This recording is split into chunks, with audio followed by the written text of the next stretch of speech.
Hey, Mike here. I'm going to cover the Irene and their pantheons. That is, the Watchers, or fallen angels, and the false gods that they claim to be. A lot of this is going to be from the Book of Enoch, and I've already covered why we should accept the Book of Enoch. So according to the Book of Enoch, the Watchers were celestial beings, often referred to as angels by most people. And initially they were assigned by God to watch over humanity. But they strayed from the design purpose approximately 5,700 years ago, when they became infatuated with human women. This resulted in their descent to Earth and their violation of the prohibition against marriage and procreation between angels and humans. In fact, that forbidding that is specifically found in the Book of Enoch, and Jesus actually quoted that, claiming it was scripture, in a debate with a rabbi. So that's actually a great indication of why we can trust the Book of Enoch as scripture. So these fallen angels imparted forbidden knowledge on their human wives and offspring, encompassing various crafts,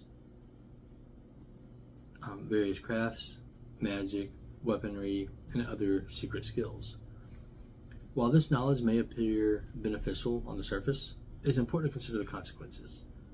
Without metallurgy and chemistry, which have done a lot of good for the world, World Wars I and II could not have occurred. No mass shooting would ever happen if chemistry and metallurgy had never been. The development of agriculture led to the growth of large cities, which became breeding grounds for violence and crime. Furthermore, the intermingling of supernatural beings and humans contributed to the occurrence of the global flood that devastated the Earth. That was an ecological and geological disaster and a major bottleneck in the human species. There were progeny resulting from the angel-human unions, known as the Nephilim, were described as giants and became notorious for their violence and corruption, kind of like U.S. politicians. The action of the Watchers was seen as a significant transgression against God, leading to the widespread corruption and wickedness that plagued the earth for many years. As a consequence, God imprisoned the Watchers on the earth until the time of judgment, while the Nephilim faced a great deluge as a means of eradicating their presence. So my theory here suggests that the fallen angels assume the roles of gods in various cultures, trying to impersonate God himself, as I will dive into a little deeper in detail. Now, I'm sure that others have reached the same conclusion as well, because it seems pretty clear. And while this likely occurred before the flood, there's no specific record of any of this. However, evidence of this phenomenon did emerge after the flood. One such instance is found in Babylonian culture from 3,800 to 2,500 years ago, and the Egyptian and Canaanite cultures from 3,500 to 2,500 years ago. Notably, these time frames coincide with the emergence of the adherence to God's law under the religion that eventually became Judaism. That's when both of these cultures seem to have ended. This pattern suggests that God's perfect plan triumphed over this imperfect corruption. Similar occurrences can be observed in Egyptian culture from 4,000 to 1,700 years ago, as well as Greek and Roman cultures from 2,800 to also 1,700 years ago. In these cases, the rise of Christianity eventually overthrew these false gods.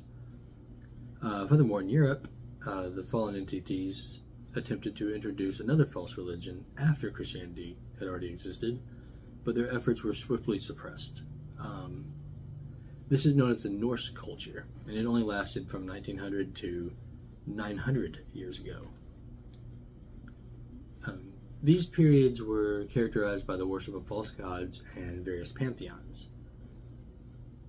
Occasionally, interbreeding between humans and fallen angels produced giant offspring.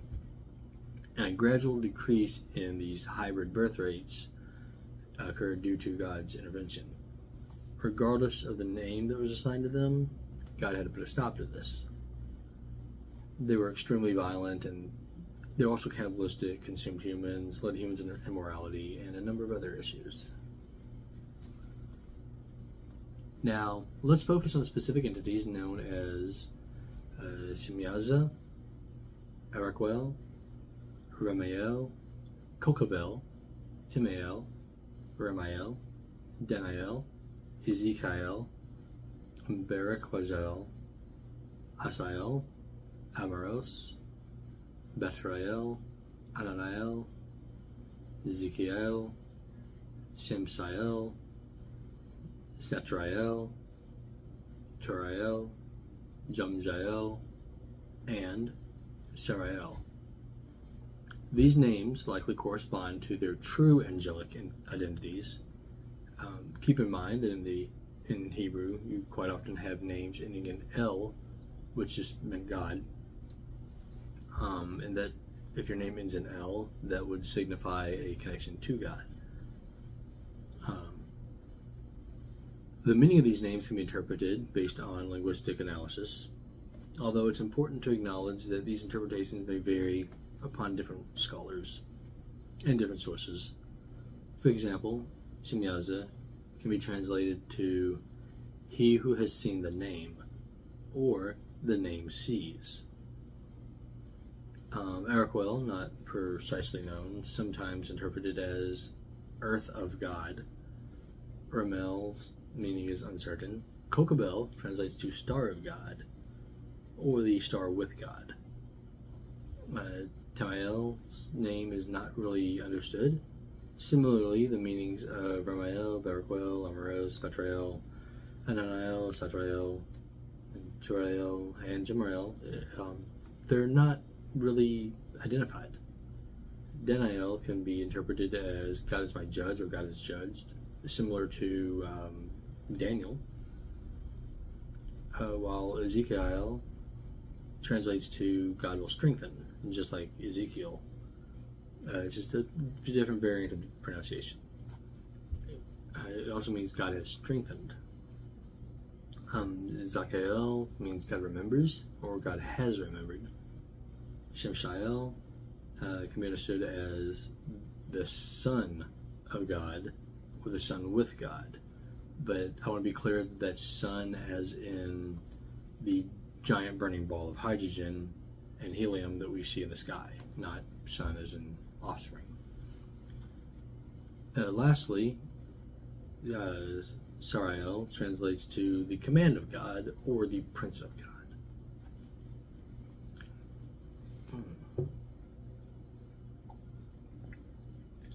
As we explore these entities, it's crucial to approach their names and interpretation with caution. Linguistic analysis and speculation form the basis of these meanings, so the exact intentions behind these names are not explicitly explained in the available texts. Therefore, alternative interpretations and variations may exist upon different people. It's important to approach these interpretations with caution and recognize that they might not fully capture the intended meanings.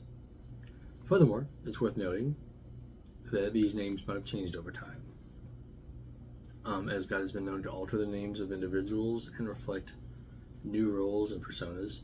A famous example is the transformation of Jacob, which meant heel snatcher. He changed Jacob's name to Israel, which signifies "he who struggles with God" or "God strives." Regarding the alternate names or identities that these entities have acquired over the years, it's important to recognize that these stories and some myths surrounding false gods and fallen angels originate from various other cultures and mythologies. Not all of this comes from the Bible. Each culture may have its own interpretations and variations, much like denominations or sects within modern-day religions. Unfortunately, due to the unlimited resources we have available, it's not possible to delve into the details of all 200 angels. Therefore, this is not an exhaustive list and excludes certain continents, such as Americas and Asia, which clearly did have their own interactions with supernatural entities. Asia is known for dragon worship and religions based on spirits, while the Americas are known for religions based on spirits and serpent worship. You could argue serpent and dragon are the same thing, really. This simply provides a glimpse into the impact that these celestial beings had on human affairs and the transmission of this forbidden knowledge.